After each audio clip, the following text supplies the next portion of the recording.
It's the most glamorous position in all of sports.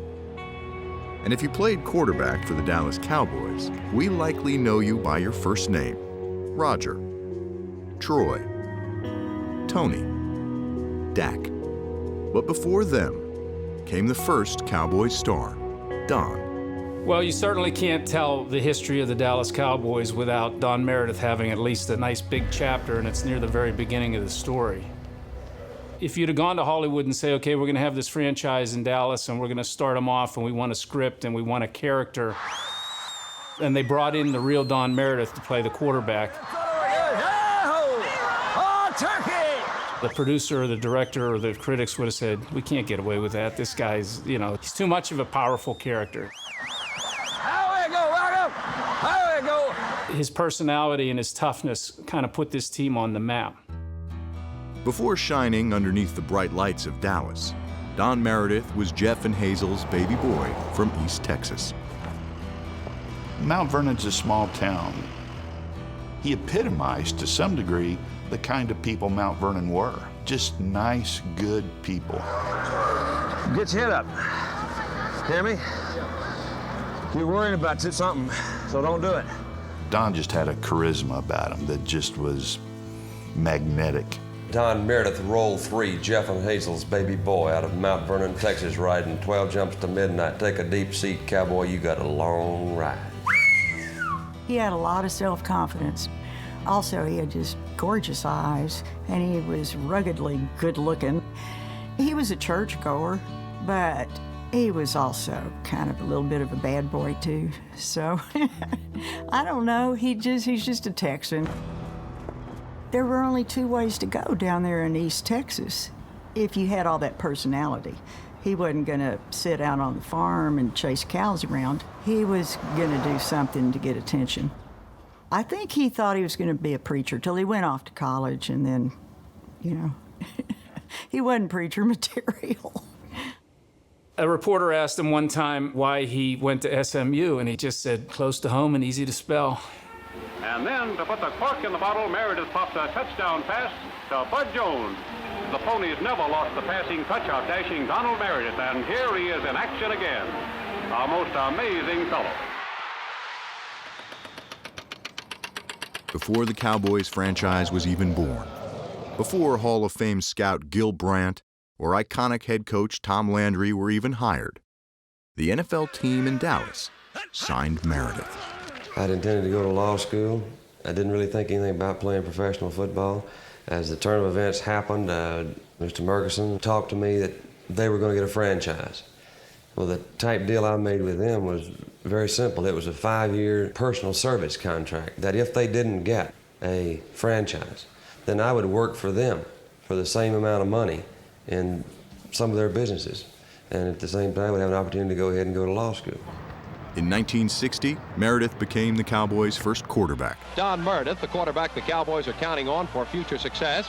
But he wasn't his new head coach's first choice. In the Cowboys' first 2 seasons, Meredith only started 5 times.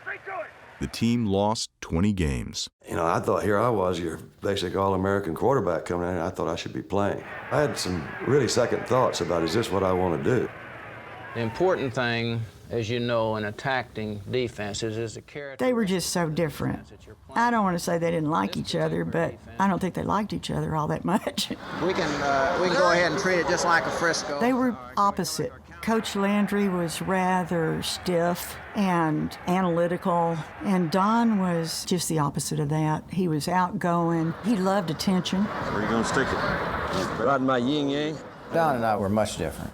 Our personalities were different, and I always liked Don and I always feel warm for him today. Now, I don't know whether he feels the same about me today, but Thank you.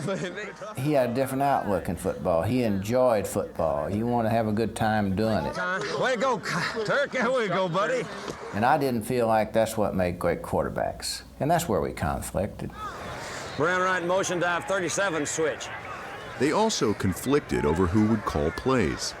Yeah, but how about motion? I don't know, Tom. I really don't. It was like this, They butted heads, but they had respect for each other. 1-3, Hutton! Don could do anything. In today's game, the way you spread people all over the field, Don would be a Hall of Fame quarterback. But as far as toughness was concerned, he was the toughest guy I've ever seen. He had to be tough because we had a very poor football team in his early stages, and he got beat up a lot. What happened? The old man almost killed him. As a kid, what I remember, he was at the airport and I ran up and jumped in his arms and my forehead hit his nose, which had been broken 12 times, I think, at that point. So it wasn't the strongest nose in the world. And I remember the blood, and he just kind of grabbed some tissue, stuck it up his nose. I'm fine, don't worry about it, and just popped that thing back into place. He would just fix his own bones when they broke. He played half a game against the Redskins with a rib, stuck through his lung. He just got beat up all the time. It's hard to breathe when you have a broken rib, and he played with it. I remember it well. It was a red right formation, and he threw the ball about a 60-yard pass in the air to Hayes for a touchdown. And then later on in the game, we had to have a drive at the end when he was really hurting. With 59 seconds left, backed up on his own goal line, Meredith led the Cowboys down the field on a game-winning drive. With 15 seconds remaining, Danny Villanueva kicks the decisive field goal. His teammates knew it. Everybody knew what he was playing with, and I think that just created more and more love for him. As much as he loved them, they thought he walked on water. He was the leader, no question about it. The physical pain Meredith dealt with during the Cowboys' early years would be far easier to endure than the mental and emotional pain that followed. You can play with a lot of pain. That'll never get me out of the game unless it's something that's so severe you can't play. Emotionally, mentally, is where it gets you. When you can't emotionally get yourself geared for a game and mentally you can't concentrate and prepare yourself to do your job, get out. The quarterback takes the brunt of the problem, so those early years were really tough years. But Don he hung in there, never blamed anybody. I mean, he never complained. He was just a tough, hard-nosed quarterback. The Cowboys didn't have a winning season in their first 6 years as a team, but Don Meredith was a rising star. Scrambling Don Meredith and Buddy Dial combined in sensational style to ice the game. He truly was a guy that the country kind of focused in on as a football player. Way to go, Dennis. Way to go. You hang in there. The more popular the team became, the more Don became out in front. And he was the perfect guy for that. You guys want some close-ups? I watched Don play when I was growing up in Jackson, Tennessee. Shoot over here. What you said? Everybody in my hometown were Cowboy fans. And everybody loved watching him play. Everybody loved listening to him talk. That's a good move. Way to go, kid. They loved his sense of humor. It's gonna remind me of my junior year at New Mexico. Don was like a Hollywood star on the football field. 66 is when we knew. We as a family, I think the city of Dallas, we all knew he was outstanding.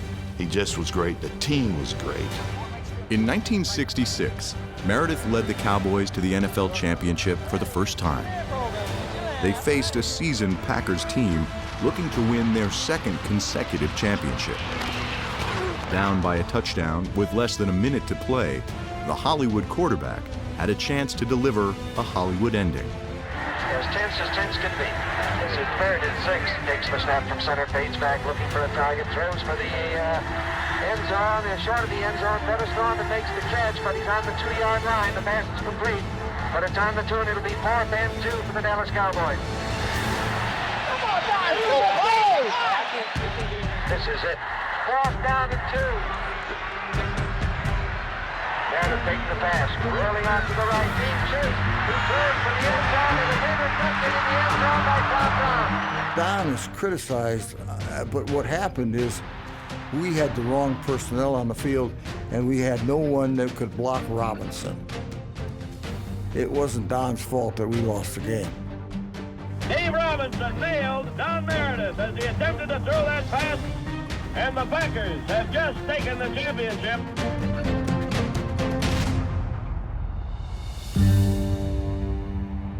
They'd come a long way from the winless Cowboys a few years earlier, but all anyone could remember is that it hadn't been far enough.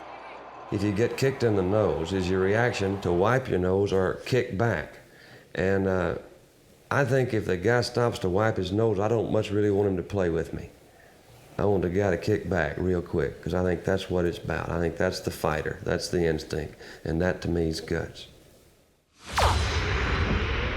The Dallas Cowboys have an old score to settle with the Green Bay Packers. The cry of Green Bay, here we come, has been ringing out. The following season, Meredith faced the Packers again in the NFL Championship in the legendary Ice Bowl. We thought this was a no-brainer. They had just hammered Cleveland Browns before they played Green Bay. We just thought this was our time. We've been looking forward to this. Well, that's a replay of last year's championship game. We hope it's not an identical replay, but we enjoy playing Green Bay, and I'm glad they won. I'm glad we're going up there to play them, too. I really feel that we've progressed to the stage now where we can compete on any level that Green Bay wants to compete on, mentally, physically, so we're ready. The temperature is around 13 degrees. There's a wind from 10 to 18. 13, is that above or below? That's below zero. Our speed was negated because it was like playing on an ice skating rink. It was impossible. Don Meredith is throwing the ball extremely well, and the 3 or 4 passes he's thrown so far this half have all been low and right into the breadbasket. You know, but Don kind of kept everybody loose is what he did. You know, it's not cool. That's just a matter of mind over matter. I really thought we were going to win, and I really thought that we were the best team. Those thoughts were in my mind when I watched that last drive, and yet it was pretty painful. The Cowboys lead 17-14. They have played a great football game here in the second half. The Packers want to take it all away from them here in the final 20 seconds. I remember a little bit of it being slow motion.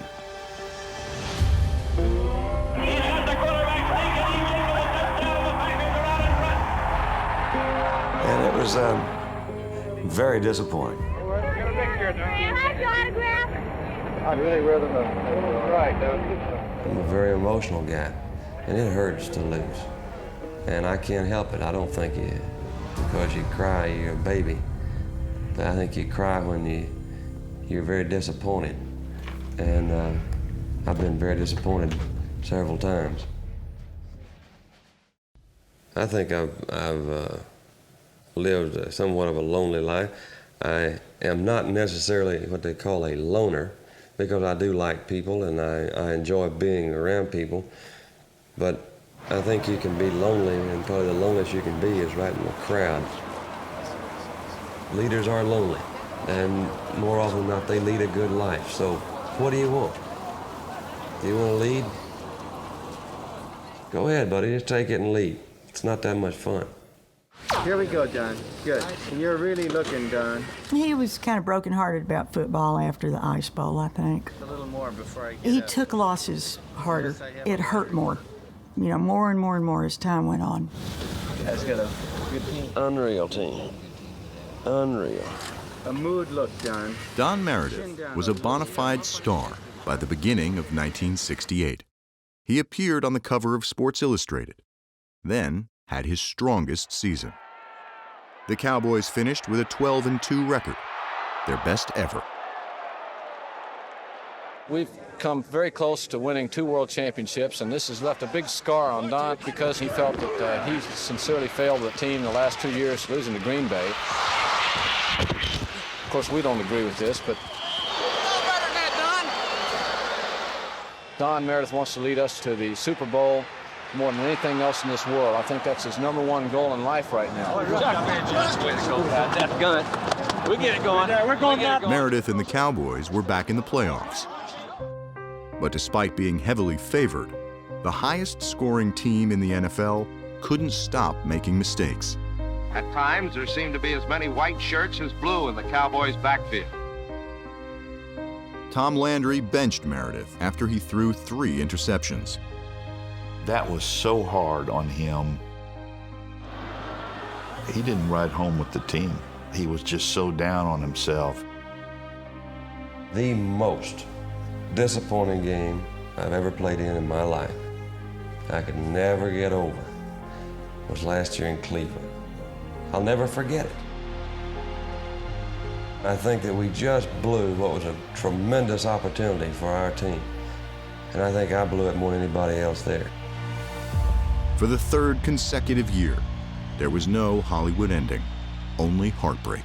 He was really just coming into his own as a great quarterback. He kept threatening to retire, and I didn't really think he would do it, but then he just said, this is it.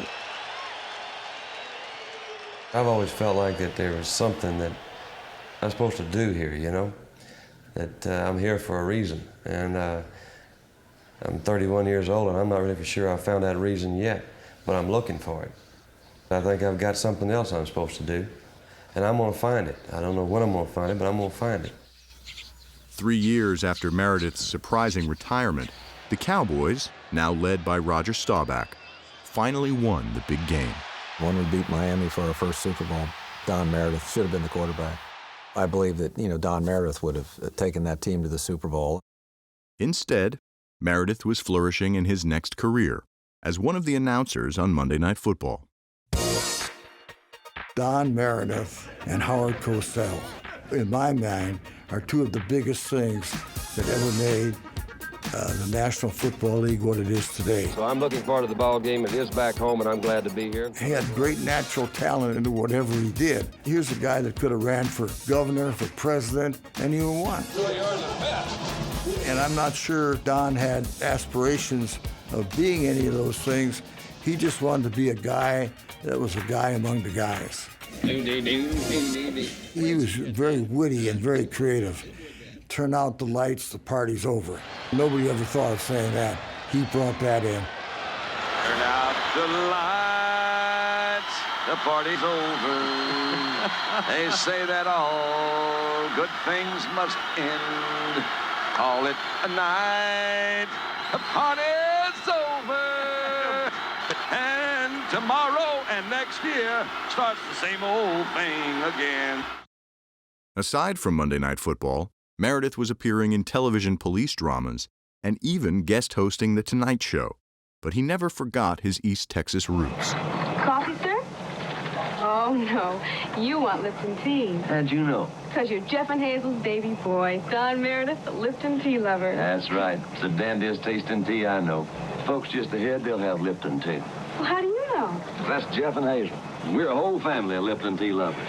That's right. His success also took him to the one place he wanted to go as a player. We are about to bring to you the 11th Super Sunday Super Bowl. He was at the height of his popularity when he returned to the Super Bowl in 1984. That's true. But it's really so exciting. But just like he did as a player, Meredith stepped away from broadcasting at the peak of his career. If you set out in a place like Mount Vernon and you want to win the Super Bowl, and that doesn't work out, and then your next job is basically sitting up in a booth and looking at people do what you dreamt of doing, that's got to be hard. He did not talk about playing with the Cowboys much. And I just remember being a little kid and just saying, wow, did you win the Super Bowl? He looked down with this real sorrow and sadness in his eyes and said, no, I never did. But I could see the pain and this regret and sorrow in his face. Meredith moved to Santa Fe after his retirement and started painting as his newest hobby.